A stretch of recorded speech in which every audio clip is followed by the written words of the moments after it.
16 তারিখে গেছে, 28 তারিখে বাড়িতে ফেরার কথা। কে কে গেছিল? ও গেছে স্কুলের থেকে, কলিগরা গেছে, আমাদের হালি শহরে থাকে এক রিলেটিভ গেছে। আচ্ছা, 10-15 জন মতো বোধ হয়, ঠিক পারফেক্ট বলতে পারবো না স্কুল থেকে কতজন গেছে, 10-12 জন হতে পারে কি 15 জন হতে পারে। মানে আপনার দেওর আর কে ছিল? ওর স্ত্রী আর বাচ্চা, একটা বাচ্চা। কালকে কি ঘটনার পর কি কথা হলো? ঘটনার পর ওরা তো জানালো যে মরতে মরতে বেঁচেছি। তো হোটেলে ঢুকেছে, আমরা শুধু বারবার করে ফোন করে এটাই জানতে চাচ্ছি যে ওরা সেফ আছে কিনা, ওরা ঠিক আছে কিনা। আমাদের কাছে ওইটাই এখন গুরুত্বপূর্ণ, ওরা ঠিকঠাক আছে কিনা, ঠিকমতো বাড়িতে ফিরে আসা। কালকে কি আপনারা কি খবর দেখে ফোন করেছিলেন না ওরা খবর জানানোর পরে আমরা খবর দেখেছি। আচ্ছা, তারপরে রাত্রে 10টায় ফোন করেছি, সকালবেলা 7টাও আগে 7:45 ফোন করেছি একবার, তারপরে বেলাতেও 9টা 9:30 10টার সময় একবার ফোন করলাম। তখন যখন 9:30 10টায় সকালে ফোন করলাম, তখন বললো ওখান থেকে ওরা বেরিয়ে এসছে, মানে ঘুর পথে আসছে, অনেকটা পথ, কখন পৌঁছবে, কোথায় থাকবে, কি খাবে সারাদিনে, সেটা ওরা এখনও ঠিকঠাক নেই, কিন্তু ফিরছে, ওখান থেকে বেরিয়ে এসছে। ওদের ফেরার কবে কথা ছিল? 28 তারিখ বাড়ি আসার কথা। 28 তারিখ বাড়ি আসবে। এখন এই পরিস্থিতির মধ্যে উৎকণ্ঠায় দিন কাটাতে হচ্ছে আপনাদের? অবশ্যই, যার জন্য তো বারবার ফোন করে জিজ্ঞেস করছি সেফ আছে কিনা। ওখানে কি খাবার দাবার, পুলিশি সহযোগিতা সব কিছুই পেয়েছে? বললো কিছু? এটা নিয়ে কথা হয়নি, আমি জিজ্ঞাসা করিনি, আমি শুধু জিজ্ঞেস করলাম তোমরা ঠিক আছে কিনা, সবাই ভালো আছে কিনা। কখন জানতে পেরেছেন কালকে ফোনটা কখন হয়েছিল? মোটামুটি সন্ধ্যেবেলায় ওরা যখন ফোন করলো তখন তো বোধহয় 6:30 7:45 হবে হয়তো। মরতে বেজে গিয়েছে? হ্যাঁ, এটা বলেছে দাদাই না, পর্ণা ফোন করেছিল ওর বউ, তখন ও বলল। আর উনি কি মাঝে মধ্যে কি ঘুরতে যান? বছরে 3বার 4বার, ওর মানে 1 মাস 1.5 মাস 2 মাস হয়ে গেলেই ওর মনে অস্থিরতা শুরু হয়ে যায়, কোথাও না কোথাও যেতে হবে ওকে, ও ঘুরতেই থাকে সারা বছর। এর আগেও কাশ্মীর গেছিল? এটা থার্ড টাইম। কি বলবেন এরকম একটা ঘটনা? তার মানে কি পর্যটকদেরই কোনো সেফ নেই? না, সেফ তো নেই, দেখাই তো যাচ্ছে, মানুষ ঘুরতে গেছে, পয়সা খরচ করে আনন্দ করতে গেছে, গিয়ে কেউ মরতে চায় নাকি? মানে এটা কি প্রশাসনের কি কড়া হাতে পদক্ষেপ করা উচিত?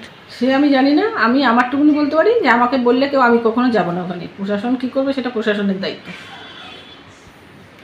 মানে এই সময় তো কাশ্মীর মানে সকলেই এই সময় কাশ্মীর যায়, এরা অনেক চেনাশোনা শুনেছি, আগে যাবে পরে যাবে, কেউ কদিন আগে ফিরে এসেছে, এরাও গেছে। এখন কি কোথাও ঘুরতে যাওয়ার আগে চিন্তা করতে হবে? কাশ্মীর হলে তো চিন্তা করতে হবে না, এ বাড়ি থেকে ঘুরতে যায়, ও তো সারা বছর যায়, আমরাও যাই, আমাদেরও কথা হয়েছিল যাওয়ার, কিন্তু আমরা যাইনি, কেননা আমাদের যেহেতু 1 বছর কালো সুদ চলছে, আমাদের একটু ব্যাপার আছে, ওই জন্য আমরা যাইনি, না হলে আমাদের এই ট্যুরে যাওয়ার কথা ছিল। আচ্ছা, কি নাম দিদিভাই আপনার? বাসন্তী দে।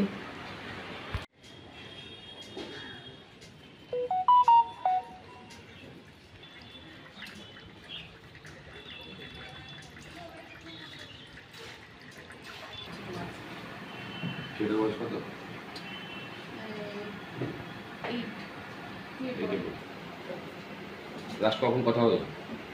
সকালেও হয়েছে, রাত্রিবেলা 10টার সময় ফোন করেছিলাম, তখন তো ভোট পেয়ে যেহেতু বন্ধুরা একবার কথা বলছি 7:45, তখন আমরা বেরোই, তো বন্ধ হওয়ার কথা ছিল, খবর দেখলাম বন্ধ বললো না, বন্ধ বলতে হয়তো দোকানপাট বন্ধ, রাস্তায় ওখান থেকে রওনা দেওয়ার কথা না, বাড়িতে এসে পৌঁছানোর কথা, রাস্তা থেকে বাড়ি তো বেরিয়ে পড়েছে ওরা ওখান থেকে। সবাই করে অনেকদিনের বড় বাড়তি গেলে সবাই কিছু পৌঁছে দিয়ে দিত না, সেদিন অ্যাক্সিডেন্ট হয়েছে, তো এবার ইমিডিয়েট বরফটা একবার শক্ত হয়ে গেছে, এই যে সুইচটা অফ করে দিন। ব্যাপারটা হয় ইনসিডেন্টের সময় তো মাথায় থাকে না, আমি সুইচ অফ করবো, 5 মিনিট সময় লাগবে, ততক্ষণে তো বরফটা, মানে একদম কি বললো ওরা যখন ফায়ারিং হচ্ছিল দুপুরবেলা যখন শুরু হয়েছে, তখন ওরা তো দেখেনি তো, মানে ওরা ছিল না তো তখন হোটেলের ভিতরে ছিল। সেটা বলতে 3-4 বার জানি। কাশ্মীরে আগেও গেছে, এটা বলে 3বার, থার্ড টাইম হচ্ছে। কি করেন?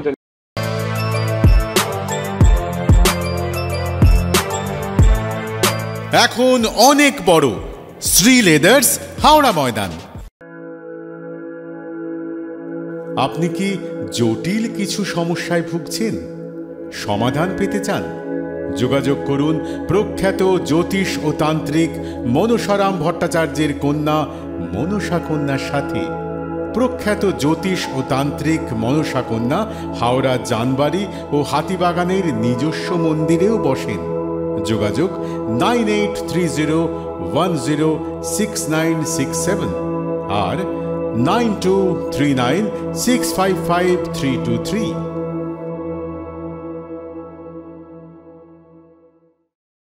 কলার তুলে নয়, বুক চিতিয়ে চলা।